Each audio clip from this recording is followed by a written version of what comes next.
maybe people haven't seen that this is happening. Maybe the dirt sheets haven't had a chance to pick it up yet. But I think once you guys step through the ropes there and people see Francine next to the franchise, I think it's going to resonate that this moment is something that doesn't come around once again. Now, you guys may go on you could go on a world tour, but this is the first. You know what I mean? This is the first time you guys are back next to each other in a very long time. In those ropes, you're doing meet and greets, you're doing conventions, but this is a lot different. What does it mean to you to have this happening this weekend and to be reunited with Francine and having her come out of retirement to be beside you once again? Well, it's exciting. It really is exhilarating because I've been off doing this now for some time, solo, and having a damn good time with it. But the last time, and I'm going to defer to Franny on this to make sure, but I believe the last time we performed together was 2005 Hardcore Homecoming, and so 14 years ago, right. Exactly, almost. It was April 5th, I believe, but I'm probably wrong on that. So 14 years ago, and that was the first time in I think like 7 or 8 years.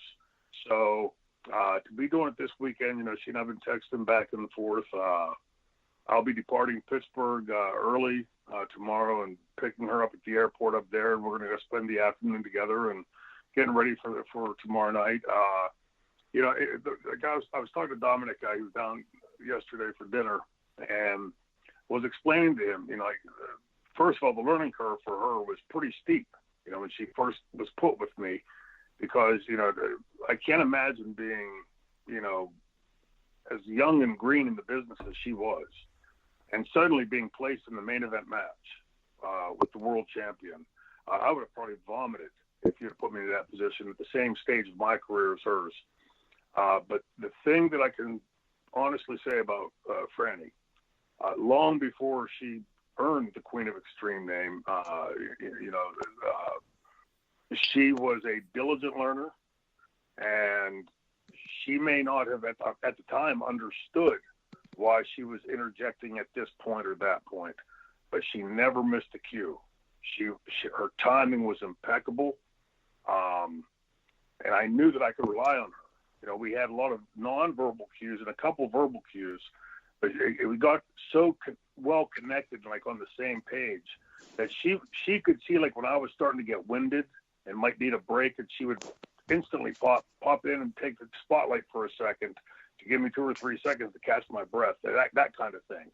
And to have that as a performer was invaluable, especially in the position that I was in ECW, having to, carry the belt and, Paul used to say, make them before you take them. You couldn't just go out and, job one of your opponents out. We didn't have that kind of company, thank God. But also, you had to show that everybody was on equal footing, that belt could literally change hands at any moment to anybody in that company. So you couldn't just go out and have a squash match. It had to be a main event caliber match, night after night after night. And thankfully we had the dressing room, an unlimited supply pretty much of that kind of talent in the dressing room.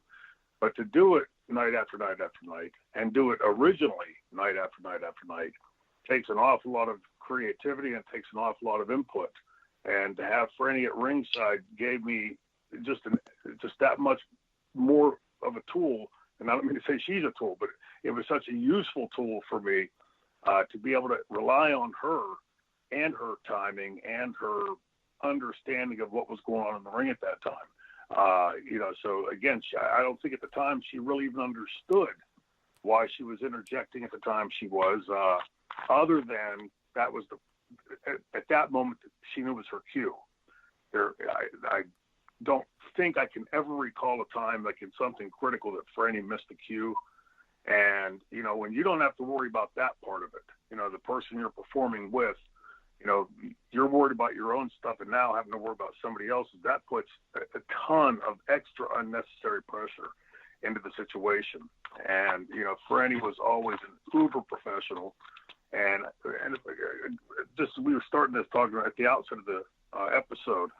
She was the first correct me if I'm wrong, she guest hosted when a Yes. certain franchise was in Australia. She absolutely did, and it was riveting stuff because if you haven't had a chance to listen to it, fans and listeners that are listening, go back and do it because she really opened up with us and really, it took up a lot of the time that we had planned out because she had gone through a lot, having to do with some body shaming stuff that had stemmed from when she was active, that was starting to see the light of day again. And again, I think that's something that didn't get a lot of play in the way it probably should have. So not only, did she provide a lot to, the show as a guest host, she was like, it was riveting just to hear her tell her stories. But everything you said there about the cues and knowing, I don't know if we've ever asked you this or if we even asked Francine this. Do you think it was a harder learning curve being that it was in front of so many quote smart fans at the time, for her to have to really be perfect? Because if she had 1 ounce of doubt or one missed timing, those fans were going to let her know about it. Oh, yeah, they'd have chewed her up alive. And I think rightfully so. But it sounds crazy, but in a strange inverse kind of way, that fear of screwing up like that in front of that audience especially made you that much more diligent, if that makes sense. You wouldn't just go out and take something willy-nilly and, well, let's give this a try, and if it works, great. If it doesn't, okay, we'll try something else.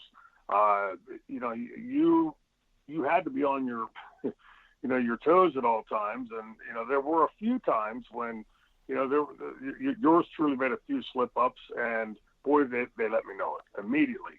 But I think that is all part of what is this legend of the ECW.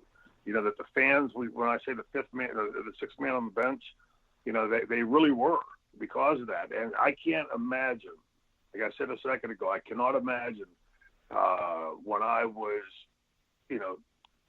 12, 15 months in the business, suddenly say, okay, go out there with Ric Flair and don't fuck up a spot, don't miss a cue, because if you do, you're going to catch hell in the back, and that crowd's going to eat you alive. That would have been, I think, pretty stressful.